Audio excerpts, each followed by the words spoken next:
गुणगौरव सोहळा म्हटला, माझ्या गुणांचं या ठिकाणी कौतुक केलं. कदाचित काही त्याच्यातले गुण असतील नसतील, काही जणांना त्यापेक्षा जास्त सांगायचे असतील. होता ज्यांच्याबद्दल आपण कधी कल्पनाच केली नव्हती, खाडेसर कवी होऊ शकतात, ते कविवारे झाले. आणि नुसते कविवारे झाले नाहीत तर सारे जीवनाचं सार, सर्वसामान्य माणसाचं जीवनाचं सार जे असतं ते त्यांनी त्या ठिकाणी व्यक्त केलं.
अनेक विद्यार्थी आहेत की ज्यांना सरेश पाटील, किरण कोट, रुचिता राणे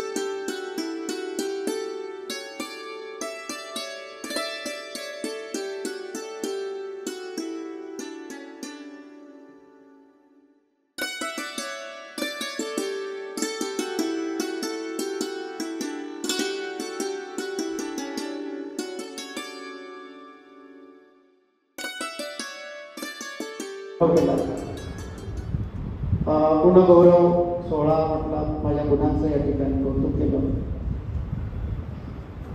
कदाचित काही त्याच्यातले गुण असतील नसतील, काही जणांना त्यापेक्षा जास्त सांगायचे असतील, वेळेमध्ये कमी सांगितले असतील, काही जणांना अवगुण सुद्धा दिसले असतील, प्रसंगानुसार सांगायचे नसतील, असं झालं असेल. व्यक्ती जे सर्व बाबी येतातच. मी या ठिकाणी शेवटी जात होता, वेळ झालेली आहे. शासकीय अध्यापक महाविद्यालय मुंबई तिथे असलेला त्यावेळेचा सर्व स्टाफ, त्यावेळेचे सर्व प्राचार्य, विशेष करून कैलासाशी माननीय पटोळे सर, पराते सरांनी सुद्धा जाणीवपूर्वक माझा हा निमंत्रण त्यावेळेला दिलं. तात्काळ सरांनी फोन केला सरांनी मेसेज केला. सरांनी सांगितलं की मला आता वाचता येत नाही आहे, मी ऐकतो, मी दुसऱ्याकडून वाचून घेतो आणि मी ऐकतो. माझा कानसुद्धा एक बंद झाला, दुसरा एक बंद व्हायच्या मार्गावर. परादे सर, त्यानंतर मला जे प्राचार्य लाभले, सोनवणे सर असतील, निकाळजे सर असतील, कांबळे सर असतील, कवठेकर सर असतील, विशेष करून खास म्हणजे मुळावकर सर, हृदयाचा माणूस उत्तम होता. ते नाही त्याच आपल्यामध्ये. कवठेकर सर, त्यानंतर भोसले मॅडम, जे प्राचार्य लाभले ते प्राचार्य सर्व, जे प्राध्यापक लाभले, या महाविद्यालयात सुद्धा मला बरेचसे प्राध्यापक लाभले. या सगळ्यांनी मला जे काही प्रेम दिलं, माझ्यामधल्या काही गोष्टी शिस्तीपोटी काही तसंच व्हायला पाहिजे चांगल्या बाबतीत, यासाठी मी काही वेळेला आग्रही धरला असेल. त्या सगळ्या गोष्टी या ठिकाणी सगळ्यांनी मला सांभाळून घेतलं. आणि सर्व विद्यार्थी, विद्यार्थ्यांचे पालक, ज्या ज्या वेळेला चालू होता आपला प्रशिक्षणाचा काळ, त्यावेळी मी प्रत्येकाच्या घरी होतो. प्रत्येकाच्या घरी चर्चा माझ्या नावाची होती. या सगळ्यातून आता हे फलित आपल्याला पाहायला मिळालं. मी सगळ्यांचा या ठिकाणी ऋणी आहे. असेच ऋणानुबंध आपले टिकून आहोत. महाराष्ट्र शासनाचे या ठिकाणी आभार मानतो, सर्व प्राचार्यांचे आभार मानतो, सर्व प्राध्यापकांचे आभार मानतो आणि सर्व शिक्षक, प्रशिक्षणार्थी, कर्मचारी वर्ग, ज्यांनी मला या ठिकाणी मदत केली. आणि माझा इथला काळ मी पूर्णतः अध्ययन अध्यापनामध्ये, माझ्या कामामध्ये मला जे आनंद घ्यायचा होता, जे समाधान घ्यायचं होतं, हे समाधान मी त्या बाबतीत मी पूर्ण समाधानी आहे. आनंद मला घ्यायचा होता तेवढा मी घेतलेला आहे या व्यवसायामधला. आणि हा घेऊ देण्याचं कार्य आपण सर्वांनी केलं, त्याबद्दल मी सर्वांचे या ठिकाणी ऋण व्यक्त करतो आणि मी माझे 2 शब्द थांबवतो. जय हिंद. जय. सो खडे मॅडम, श्री रमेश भोसले सूत्रधार, आणि आपण सर्व 1995 ST कॉलेज, 95, 96, 97 आणि 2004 ते 2008 BEd कॉलेज पनवेलचे सर्व विद्यार्थी आणि मधल्या काळातली माझी विद्यार्थिनी, केव्हापासून कार्यक्रम चालू आहे, सर्वांचा आता वेध लागलेले आहेत. आता आपण घरी गेलो पाहिजे. पण 2 कार्यक्रम होते. पहिला होता काव्य संग्रहाचं उद्घाटन आणि सरांचा सेवाकृती कार्यक्रम. मी थोडक्यात सांगतो. पहिल्या भागाबद्दल एवढंच बोलेल. सरांचं कधी म्हणून चाललेलं होतं, कविता पाठवणं चालू होतं, पण संग्रह होत नव्हता. आम्ही मागे लागलो आणि सर्व इतिहास तुम्ही ऐकला. आणि आज त्या मागे वळून पाहताना कार्यक्रमाचं, पुस्तकाचं उद्घाटन झालं. हा अतिशय आनंदाचा क्षण होता की ज्यांच्याबद्दल आपण कधी कल्पनाच केली नव्हती. खाडेसर कवी होऊ शकतात, ते कविवारे झाले. आणि नुसते कविवारे झाले नाहीत, तर सारे जीवनाचं सार, सर्वसामान्य माणसाचं जीवनाचं सार जे असतं ते त्यांनी त्या ठिकाणी व्यक्त केलं. आणि मला वाटतं आपल्या सर्वांच्या वेदना, संवेदना त्यांनी त्या शब्दरूपात प्रकट केलेल्या आहेत. त्या आपल्या सर्वांच्याच भावना आहेत. त्यांनी फक्त नेतृत्व केलेलं आहे. ते काम का केलं, त्यांच्या वाटेला ते अधिक आलं म्हणून त्यांनी ते केलं. खाडेसरांचा माझा संबंध 1995 पासून आलेला आहे. 95-96ला ते माझ्यावर मुंबईला होते आणि 2004-08 मध्ये पुन्हा ते मला पनवेलला भेटले. मी त्यांच्या या सर्व घडामोडीचा साक्षीदार आहे. मी जेव्हा नांदेडवरनं माझी बदली झाली त्यावेळेला सुरुवातीचे काही दिवस मी पनवेलच्या त्यांच्या घरी थांबलो होतो. आणि तेव्हापासून त्यांचे ऋणानुबंध आहेत. तेव्हापासून त्यांचं काम मी पाहतो आहे. मी त्यांचं वर्णन नेहमी असं करतो की ते झाकलं माणिक आहे, दिसत नाही, वरकणी काही दिसत नाही. जेव्हा आपण खोलत जातो तेव्हा ते उलगडत जातात. जसे ते उलगडत जातात तसं आपल्याला कळतं की यांच्यामध्ये नेमकं काय काय आहे. जसं नारळ असतं, ओबडधोबड असतं, लक्षात येत नाही. नारळ आहे, वरून ओबडधोबड, पण आत काय असतं, निरामय निर्मळ पाणी असतं, गारेगार असतं. तसं त्यांचं एकंदरीत सर्व जीवनव्यवहार आहे. आणि हा जीवनव्यवहार नेमकं कसं घडवतो हे तुम्ही सर्वांनी सांगितलेलं आहे. श्रीमंत कोणाला म्हणावं, ज्याच्याकडे गाडी आहे, बंगला आहे, इस्टेट आहे, असं काही लोक म्हणतात. शिक्षकामध्ये श्रीमंती कोणाला म्हणावी, श्रीमंत शिक्षक कसा असावा, मला वाटतं खाडे सरांसारखा असावा. कारण तुम्ही सर्वांनी जी काही पावती दिली, सर्वांनी भावना व्यक्त केल्यात, मला सर्व माहितीच आहे, कारण मी साक्षीदार आहे त्यांचा. मी तुम्हालाही पाहिलेलं आहे, त्यांनाही पाहिलेलं आहे, आणि म्हणून मी आज तटस्थ वृत्तीने सर्व ऐकत होतो आणि मला मनस्वी आनंद होत होता. मी आज जेवण पण नाही करणार संध्याकाळी, सर्व भूक हरपली माझी. कारण असं की असं तृप्तीचं जीवन फार कमी लोकांच्या वाट्याला येतं आणि ते त्यांच्या वाट्याला आलं, याबद्दल मला स्वतःलाही आनंद आहे आणि तुम्हाला सर्वांनाही आनंद आहे. मित्र, प्रशिक्षण महाविद्यालय म्हटलं की थोडं वेगळेपणा असतो. आम्ही सुरुवातीलाच तुम्हाला सांगतो की तुम्हाला काही गोष्टी ऐकाव्या लागतील. तुम्हाला ते वाईट वाटतं त्यावेळेला, कारण यापूर्वी ग्रॅज्युएट होत असताना तुम्हाला कधीच कोणी काही बोललेलं नसतं, कोणी काही टोकलेलं नसतं, तुम्ही मनाचे राजे असतात. ज्यावेळेला बीएड कॉलेजचा प्रवेश घेतात त्यावेळेला मात्र हे सर्व सुरू होतं आणि मग त्या जरा मग असंही वाटतं आपल्याला ते, अरे कोण बोलणार आहे आपल्याला, असं काय बोलतात बाबा, असे होत का वगैरे वगैरे. पण हळूहळू तुम्हाला जसं कळायला लागतं तसं ते पटायलाही लागतं आणि पुढे पुढे बीएड पासआउट झाल्यानंतर जेव्हा तुम्हाला त्याची अनुभूती येते, प्रचिती येते, त्यावेळेला कळतं अरे यासाठी सरांनी केला होता अट्टहास. आणि म्हणून खाडे सरांच्या बाबतीमध्ये प्राचार्याचं एक बरं असतं, त्यांना मध्ये काय चालतं कळत नाही, ते केबिनमध्ये असतात किंवा राहून घेतात फार झालं तर. पण प्राध्यापक जे असतात, माझे सहकारी इथं बसलेले आहेत, मोरे मॅडम आहेत, दडपे मॅडम आहेत, सुरेदार मॅडम आहेत, ते जेव्हा मला येऊन सांगत असत की अशा अडचणी आहेत, तेव्हा मी फक्त समजा मार्ग काढत असेल. खरा मार्ग काढण्याचं काम प्राध्यापक जास्त करतो, कारण त्यांच्याशी विद्यार्थ्यांचा संबंध जास्तीत जास्त असतो आणि म्हणून त्यांना त्या वेदना कळतात, तेही त्या अनुभवातून गेलेले असतात. काही वेदना कळूनही वेगळ्यापणे वागतात, काही समजून घेतात, उमजून घेतात आणि मग अभ्यास करतात आणि अभ्यास केल्यानंतर विद्यार्थ्यांना वाटतं हे कोणतरी आपले आहेत आणि हे जे अभ्यास करून घेण्याची वृत्ती आहे, मला असं वाटतं की शिक्षकाची दैवी देणगी असते. शिक्षक कडक नक्कीच असावा, कठोरी असावा, शिस्तप्रिय असावा, पण त्याच्यामध्ये जो काही हात झरा असतो तो मात्र असा असावा की त्या विद्यार्थ्यांना कळलं पाहिजे की यांचा अट्टहास कशासाठी आहे.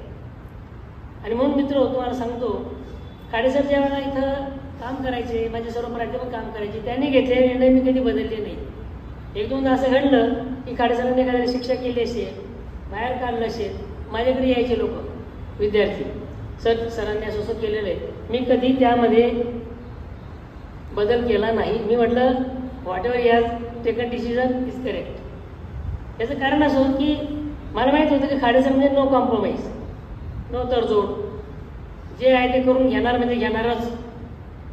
आणि म्हणून या सगळ्या गोष्टी ज्या आहेत, तुमच्या तोंडून जी वाक्य सर्व आली, जे उद्गार आले, जे अनुभव आले, जे मंथन आलं, जे अमृत आलं, ते सर्व या अध्यापन आणि अध्ययनाच्या अनुभूतीतून आलेलं आहे. आणि मला वाटतं शिक्षकाच्या जीवनात याच्यासारखं दुसरं समाधान नाही. मी साक्षीदार यासाठी वापरतो की मी त्याच्या सुखदुःखात होतोच. आज बी आमचं चालू असतं, तेही माझ्या सुखदुःखात असतात.